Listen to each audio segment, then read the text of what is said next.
सभी को नमस्कार। ऑनलाइन क्लासेज में आप सभी का स्वागत करते हैं। आज हम हिंदी व्याकरण के अंतर्गत उपसर्ग और प्रत्यय का एक टेस्ट लेने जा रहे हैं। जो विद्यार्थी परीक्षा की तैयारी कर रहे हैं, हिंदी व्याकरण में उपसर्ग और प्रत्यय का अपना महत्व है और बार बार इससे परीक्षा में प्रश्न पूछे जाते हैं। अतः आप सब वीडियो के माध्यम से उपसर्ग की तैयारी करें और स्वयं को परखें कि कितनी आपकी तैयारी कितनी अच्छी है, आपकी कमी का क्या है और क्या आपको ऐसे प्रश्नों का सामना अगर करना पड़े तो क्या आप ठीक कर पाएंगे। तो शुरू करते हैं उपसर्ग और प्रत्यय। सबसे पहले आपको जैसे जानकारी के लिए बता दें, उपसर्ग और प्रत्यय किसे कहते हैं ताकि आपको याद रहे। वे शब्दांश जो किसी शब्द से पूर्व लगकर उस शब्द का अर्थ बदल देते हैं उन्हें उपसर्ग कहा जाता है। यानी किसी शब्द से आगे जुड़कर उसके अर्थ को बदल देते हैं। जैसे उप को यदि कार शब्द में जोड़ा जाए तो उपकार शब्द बनेगा, तो यहाँ उप जो है उपसर्ग होगा। ऐसे ही अवकाश अव जो शब्द में जोड़ा गया है, काश में अव को जोड़ा तो यह उपसर्ग होगा, यानी आगे जुड़ने वाले शब्दांश उपसर्ग ही होंगे।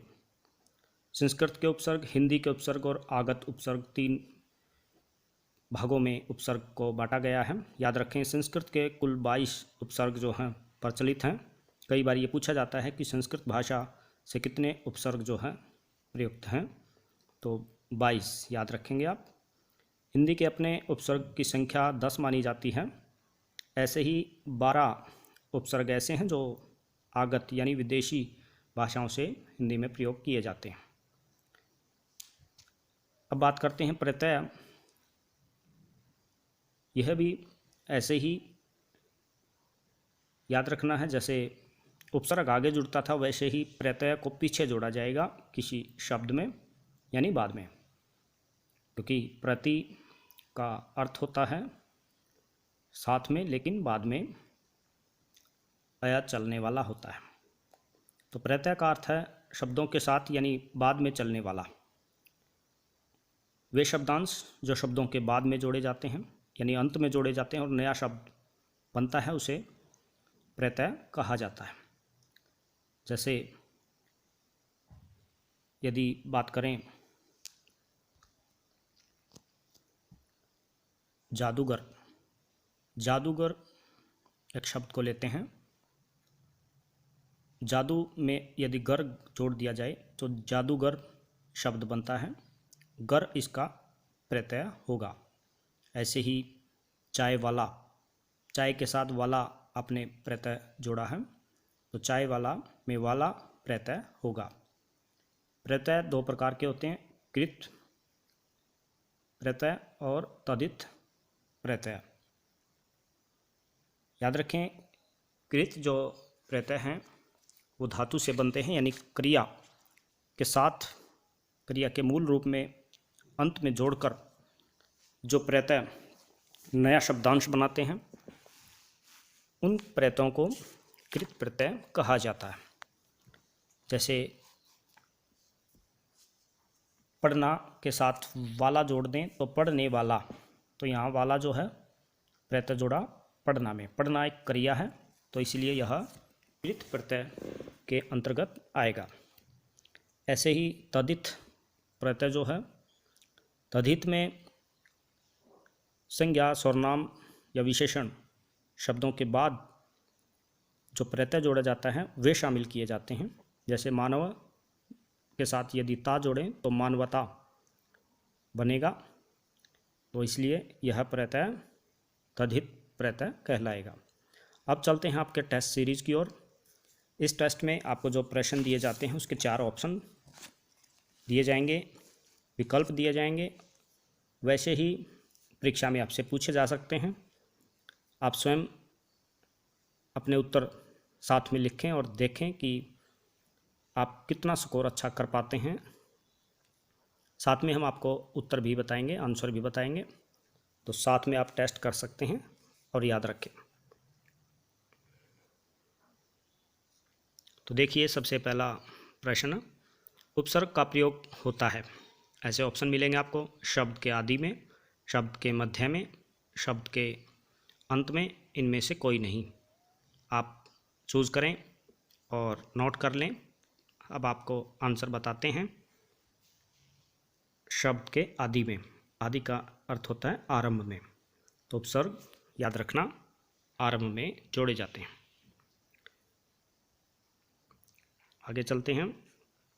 जो धातु या शब्द के अंत में जोड़ा जाता है उसे कहते हैं, यानी उसे क्या कहा जाता है? जो धातु या शब्द के अंत में जोड़ा जाता है, तो आपने अभी पढ़ा प्रत्यय, उसे प्रत्यय कहा जाता है जो शब्द के अंत में जोड़ा जाता है।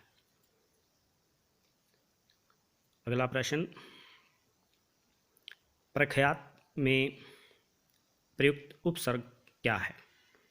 प्रख्यात, ऐसे प्रश्न आपसे पूछे जाएंगे। प्र, त, प्रख, आत। तो उपसर्ग चूँकि आगे जोड़ते हैं और किसी शब्द में, तो प्र इसका सही उत्तर होगा, याद रखें। प्रत्युत्पन्नमति शब्द में उपसर्ग क्या होगा? प्रत्युत्पन्नमति शब्द में उपसर्ग यानी आगे क्या जोड़ा गया है? तो याद रखें, प्रत्युत्पन्न जो है प्रति जमा उत्पन्न से बना है, मति उसमें साथ जोड़ दिया गया है, तो प्रत्युत्पन्न मति में प्रति उपसर्ग होगा। गमन शब्द को विपरीतार्थक बनाने के लिए आप किस उपसर्ग का प्रयोग करेंगे? गमन को यदि विपरीत बनाना हो, विलोम शब्द बनाना हो, तो किस उपसर्ग का प्रयोग करेंगे? तो आप इसमें सही उत्तर देंगे आ, आगमन विपरीत हो जाएगा। निर्वासित में प्रत्यय क्या है? यानी निर्वासित शब्द जो है उसमें प्रत्यय आपने ढूंढना है, यानी शब्द के अंत में लगने वाला शब्दांश ढूंढना है। तो निर्वासित में आपका इत आंसर होगा। लेखक शब्द के अंत में कौन सा प्रत्यय लगा हुआ है? कई बार परीक्षा में पूछा जाता है। तो लेखक में आप क्या प्रत्यय यूज करते हैं, प्रयोग करते हैं? अक, सही उत्तर होगा।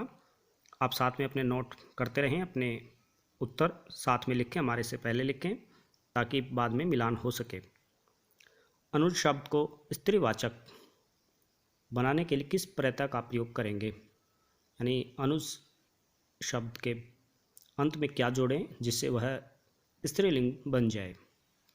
तो आप देख सकते हैं, एक य, आ, ई, सही उत्तर होगा आ, क्योंकि अनुजा पुत्री के लिए प्रयोग करते हैं।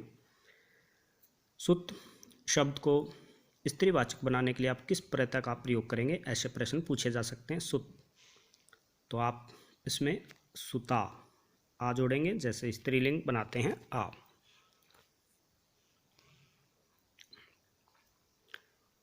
स्पर्श जो है शब्द को विलोमार्थक बनाने के लिए आप किस उपसर्ग का प्रयोग करेंगे?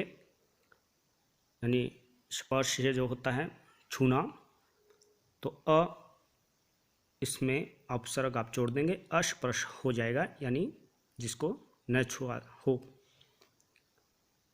आगे चलते हैं। प्रतिकूल शब्द में कौन सा उपसर्ग प्रयुक्त है? प्रतिकूल, याद रखें, जब प्रति आ जाए तो आपका सही उत्तर प्रति ही होगा। कौन सा उपसर्ग आचार शब्द से पूर्व लगने पर उसके अर्थ को जुल्म हो जाता है? उसका अर्थ जो है जुल्म हो जाता है, तो आप क्या उत्तर देंगे? दुराचार, अति, अत्याचार, निराचार या अनचार। निर, अति, दुरा, तो यहाँ पर अति इसका सही उत्तर होगा, क्योंकि अति जोड़ने पर अत्याचार बन जाता है। निम्न में से कौन सा शब्द कृदंत प्रत्यय से बना है? कृदंत यानी कृत प्रत्यय, धातु प्रत्यय, क्रिया के साथ कौन सा जोड़ा गया है?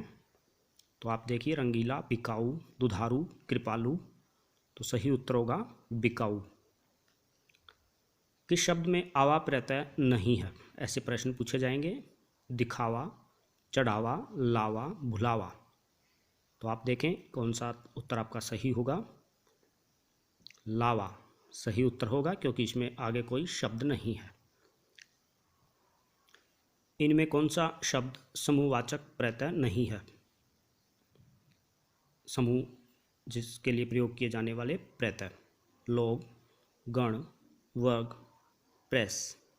प्रेस ऐसा शब्द है जो समूहवाचक प्रत्यय को नहीं दर्शाता है। सही उत्तर होगा।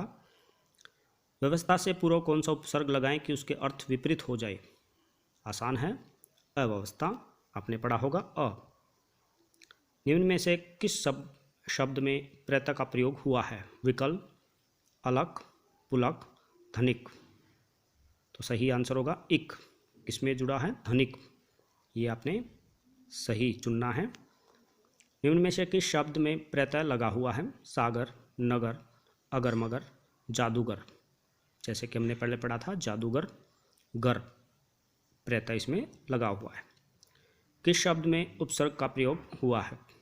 उपकार, लाभदायक, पढ़ाई, अपनापन।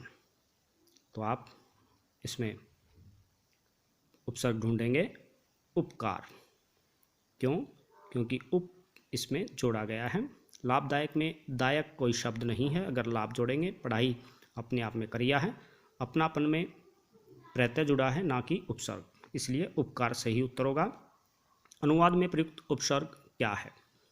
तो अनु जब आपको दिखाई देता है, ज़्यादातर अनु ही इसका उपसर्ग होगा। अब आपसे हम दो ऐसे शब्द पूछते हैं जिसमें आपने एक उपसर्ग और एक प्रत्यय ढूंढना है।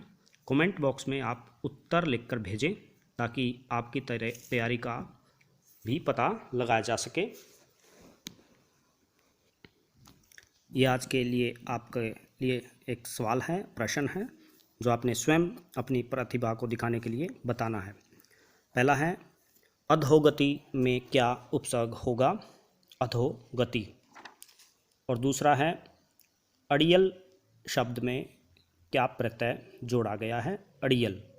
ये उत्तर आपने कमेंट बॉक्स में लिखने हैं ताकि हमें भी प्रोत्साहन मिले और आपकी तैयारी का पता लगाया जा सके। धन्यवाद। आपका दिन शुभ हो। इनको सभी को लिख लें क्योंकि बार बार परीक्षा में ये प्रश्न पूछे जाते हैं।